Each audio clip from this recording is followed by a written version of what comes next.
What is up, you guys? Welcome back to another one. If you're new to the channel, I am Gold Pony, and today we are in the new 2020 Mazda CX-5 courtesy of Jack Giambalvo Mazda in York, PA. And so wanted to check this one out today actually for several reasons. First one being this one has scored a well above average reliability rating by Consumer Reports, which by the way is the very highest reliability rating given by Consumer Reports, so you know it's solid to start.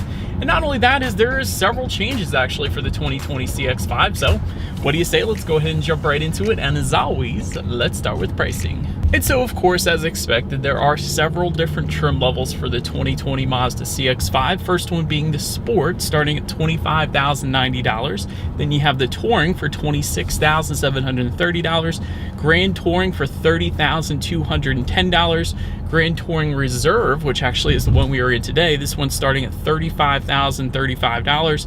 And lastly, the Signature starting at $37,055. And so for the Grand Touring Reserve and Signature trims, they actually come standard with all-wheel drive. However, for the first three, if you wanted to add all-wheel drive to any of those configurations, simply add $1,400 to any of those prices. And so powering this beast, there are actually two different engine setups available for this one. First one belonging to the first three trim levels, being the Sport, Touring, and Grand Touring.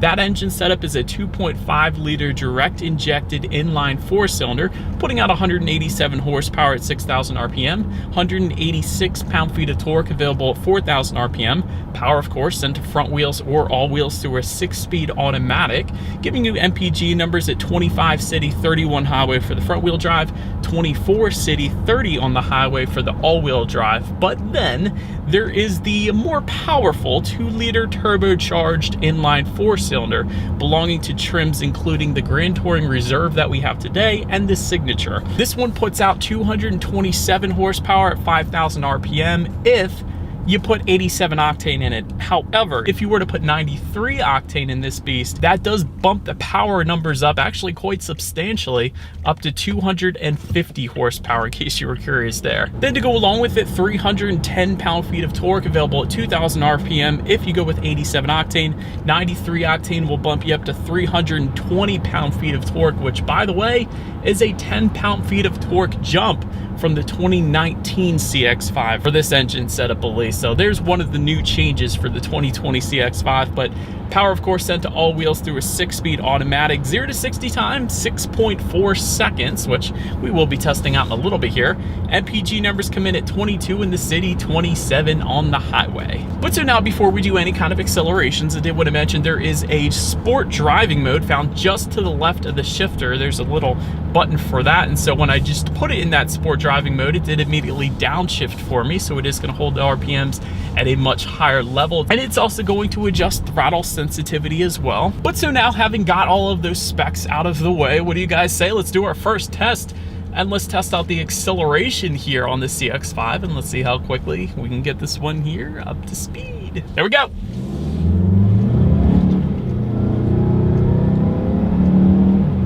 Huh.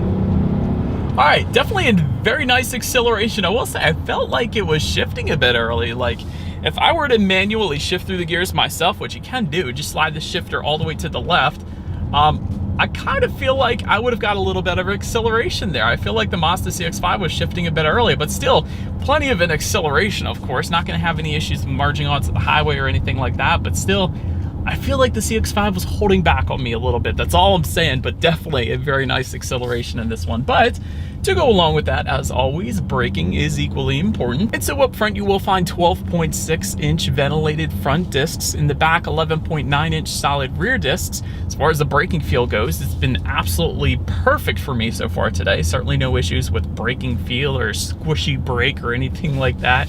Touching on suspension and handling a little bit, up front you're going to get a McPherson strut front suspension with the stabilizer bar. In the back, an independent multi-link rear suspension, again with the stabilizer bar. However, yet another new feature for the 2020 CX-5, there is a new setting called off-road traction assist, and this is essentially going to replace the traction control button. But Mazda states what this off-road traction assist is actually going to do is when the wheels start to lose traction, the system will stop reducing engine torque and increase brake force on the wheels without traction, giving you, of course, more traction and less slippage. So that's kind of nice. As far as ride quality goes, it's been perfectly fine for me today, so no issues there. But perhaps the best part about the CX-5, and I feel like I say this every time I review really any Mazda, this steering feel is quite weighty, and that is a good thing. So definitely gives you the best driver feedback. So I've test driven plenty of SUVs at this point, and the CX-5 is without a doubt the very nicest steering feel, comparatively speaking to all the other SUVs in this class. For instance, I just got done reviewing the Hyundai Tucson, and it did have a nice steering feel, I gotta be honest, but definitely not as weighty as the CX-5. So I do prefer, as far as steering feels goes, the CX-5 is definitely at the top. So essentially what I'm saying is well done, Mazda. Very good job there. And to go along with that, let me mention yet another new feature for the 2020 CX-5. As far as cabin noise goes, it is quite nice. Certainly no issues there. But the best part about that cabin noise is there is a new engine harmonics enhancer, which adds a more refined and powerful sound into the cabin. So although I am cruising at a probably 25 miles per hour on these back roads right now, when you do hit the gas, you guys probably heard it during the acceleration. It definitely was a very nice sound being pumped into the cabin, so I definitely like that. And yet that is another new feature for the 2020 CX-5. But so anyways, touching on visibility, I can see perfectly fine out the back. As far as those headrests go, they are kind of on the larger side. It would have been nice if they could tuck down into the rear seats there to kind of add a little more visibility, at least if that second row was not in use. That's always a good thing, but nonetheless, I can still see perfectly fine out the back. I did want to also mention on top of that though, since we do kind of have rain in the forecast today, rain sensing windshield wipers do come standard across the board, and that is for every single trim level, so that's definitely a plus. To go along with that, there is a windshield wiper de-icer that will come standard on the Grand Touring Reserve and the Signature trim. So when it gets super cold and icy and snowy in Pennsylvania, like it quite often does here, that is definitely going to be a plus as well. And yet another plus when it comes to visibility, I am currently looking at a head-up display right now, a very crystal clear head-up display, by the way, as well, being projected onto my windshield, giving me, of course, the speed limit of any given road that I am on, along with the current speed I am currently traveling. And I also came up at a stop sign back there, and it projected a little stop sign onto my windshield as well. So I think that's pretty cool. And of course, that better helps you keep your eyes on the road as well. So another little safety feature there, and certainly assisting with visibility overall. So I do love that. But that about rounds out the performance segment of this review. Let's now go ahead and take a look at the exterior of this jet black 2020 Mazda CX-5. All right, you guys, so here she is, the 2020 Mazda CX-5, finished in a jet black exterior. Let's go ahead and start up front. And so to the sides, LED headlights will come standard for every single trim level across the board. And of course, they will come with the automatic feature, meaning when it starts to get dark out, they're going to turn on automatically for you there. Also, LED daytime running lights, of course, coming standard as well. I did want to mention, if you go with the Grand Touring trim level and up, you will get an adaptive front lighting system, meaning when you're going around a bend at night, the headlights will swivel based on your steering angle, better help illuminating what is around that bend, so you're less likely to hit a deer or whatever objects, of course, are in the road. Also, with that Grand Touring trim level and up, though, you will find LED fog lights just below and LED daytime running lights to go along with that as well. And so, but then making your way to the side of this one, black window surrounds with chrome beltline molding will come standard across the board, as well as rear privacy glass if you go with the Touring trim level and up. So did want to mention that. Body colored power adjustable side mirrors will come standard on all trim levels, and they will actually come with LED integrated turn signals as well. Then taking a look down at the wheel setup, 17 by 7 inch aluminum alloy wheels will come with the Sport and Touring trim levels. Then if you jump up to the Grand Touring trim level and up, you will get 19 by 7 inch aluminum alloy wheels if you went that route. So then making our way to the back, you guys could probably see there is a shark fin antenna up top there. Just below that, rear spoiler with an integrated brake light. Just below that, rear window wiper, of course. And if you wanted LED taillights, go with the Grand Touring trim level and up. Of course, that is what you're looking at right now. They definitely look good back there. And just below all of it, dual exhaust outlets with chrome tips coming standard across the board. So I do believe you guys know what we have to do next. As always, here is that exhaust clip.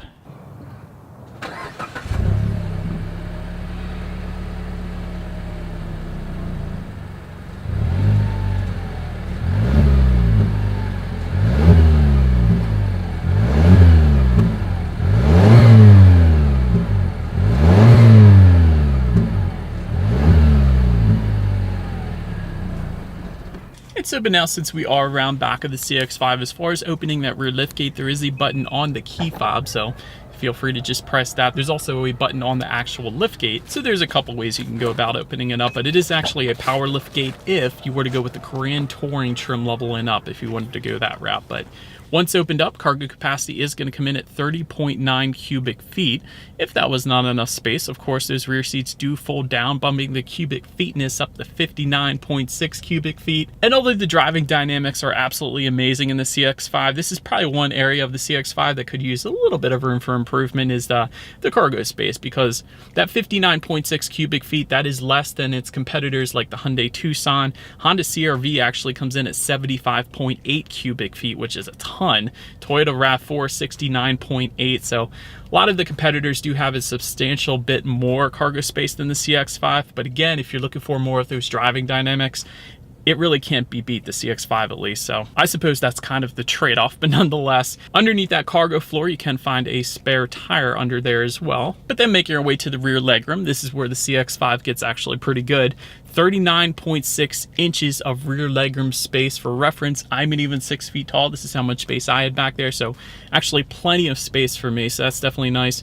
Rear ventilation comes standard on the Touring trim level and up. You will find a rear center armrest with cup holders again on the Touring trim level and up. You can actually get heated rear seats if you go with the Grand Touring Reserve that we have today or Signature trim level, so it's always nice spoiling the rear passengers with some heated rear seats. That's always a plus as well. Making our way to the front seats, manually adjustable cloth seats will come with the Sport trim level. You will find a power driver seat with power lumbar for the Touring trim level and up. And by the way, if you go with the Touring and up, you will also get heated front seats, and then will come with a leatherette finish with suede inserts. I've always liked that look actually, so that's a nice little seating setup there. Grand Touring trim level and up is going to give you memory settings for up to 2 different drivers, and that comes with a power adjustable passenger seat as well and leather finishes, and that is of course what you're looking at right now. And you will find ventilated front seats with the Grand Touring Reserve and Signature and Napa leather seating if you were to go specifically with the Signature trim level. But now let's go ahead and take a look at the steering wheel here. It is tilt and telescoping. It is leather wrapped actually as well for every single trim level. That is definitely nice there. It will come heated if you were to go with the Grand Touring Reserve trim level or the Signature trim level. And if you're curious, that heated steering wheel button is located just to the right of the push button start there, so that's where you're going to find that. Speaking of, when it comes to the startup, let me first start by showing you guys the key here. All the buttons are actually located on one side of the key, including that Mazda logo, lock, unlock, and the button to pop the rear hatch. But it is actually, though, a push button start for every single trim level, so all I am going to do here is put my foot on the brake and press that engine start button located just by the driver's right knee there. And so once started up, tachometer is all the way on your left. You have your fuel gauge all the way to the right, and then you have your speedometer, which is front and center, of course. And within that speedometer, there's actually a small little digital display which can be controlled by using the steering wheel mounted controls on the left side there. And that's going to give you things like trip A, trip B. There's some safety information up there when you need your next oil change. That's always nice. How many miles you have left until you hit empty. You can actually choose to just leave it on the full speedometer mode, where you actually have the needle up there front and center for taking up the full space there. But definitely plenty of things you could check out up there, so I did like that though. Taking a look at overall interior quality, power moonroof is going to come with a Grand Touring trim level and up. That's what you're looking at right now. Dual zone climate control up front there comes with the Touring trim level and up. All trims will get an overhead sunglass holder found up top there. Homelink controls for up to 3 different garage doors found on the rear view mirror will come with the Grand Touring trim level and up. Frameless rear view mirror is going to come with the Signature trim level only, so that is not what you were looking at right now, of course. You will actually get a black cloth headliner with that Signature trim as well, and there is going to be some added wood trim again if you went with the Signature. Although we don't have the wood, I do like the design that they did just above the passenger side glove box and on the doors there. It's not wood trim, but it looks pretty good. I kind of like it. But so anyways, just in front of the shifter, you do have a 12-volt power outlet. Nice little storage area with a rubberized bottom so things don't slide around as much. There's an electromechanical parking brake just behind the shifter, along with dual cup holders as well, of course. And within that center armrest, that's really where you can find all your hookups. For instance, there's 2 USB charging ports. There is yet another 12-volt power outlet, and of course you have some cubby space and a little felt tray thing just on top of it all too. So that's where you're gonna find all your hookups essentially. But overall, I'm definitely not minding the interior. I wouldn't have minded seeing the wood trim on the Signature. I think that would definitely look pretty good, but this actually looks pretty good as it is, so no complaints from me.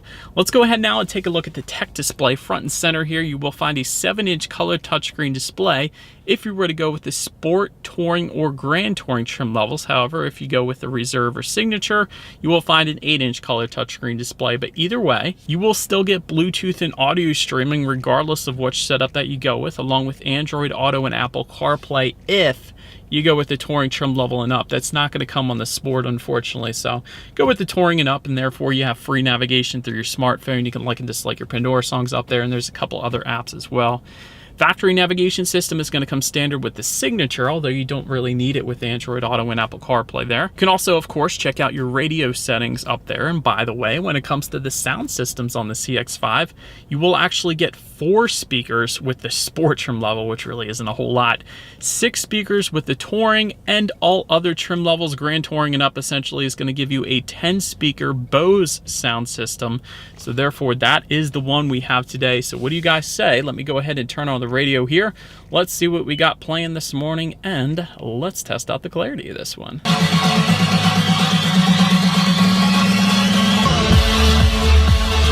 Actually really nice. And I've had Bose sound systems in my cars before. They've never failed me. They're always really good, and this one is no exception. So definitely a very nice sound system on the CX-5, at least with the Bose setup. I can vouch for that. But also, before we continue here, I wanted to mention there is another way you can go about accessing that display screen up there. It is a touchscreen, of course, but there is a circular dial and buttons just behind the shifter. So that's another route you can use, and that's probably the better option if you're actually driving, because it is a little bit of a reach there if you were to be driving and trying to access that. So that's why that is essentially there. But nonetheless, last thing I wanted to mention to you guys is when you do put the CX-5 in reverse, you will find a rear view camera letting you know who or what is behind you for all trim levels. And if you want with the Signature trim, you will also get a 360-degree monitor as well. So that's how you're going to go ahead and get that. And as always, that is going to lead us into safety. And so first thing I have to mention on the CX-5, it is a IIHS Top Safety Pick Plus, which is the very highest designation that IIHS gives out. So if you got kids,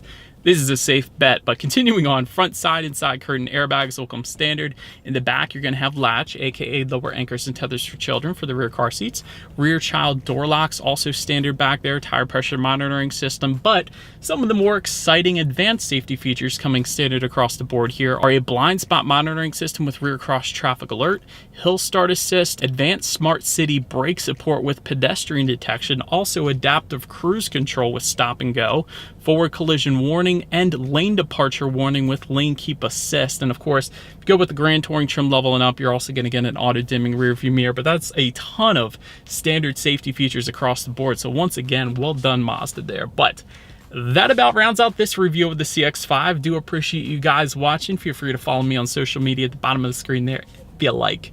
Be sure to hit the subscribe and the bell notification button if you're into new car reviews. That is what we do here on this channel after all. Do appreciate you guys watching more than you know, and I will see you guys all in the next video. Stay gold.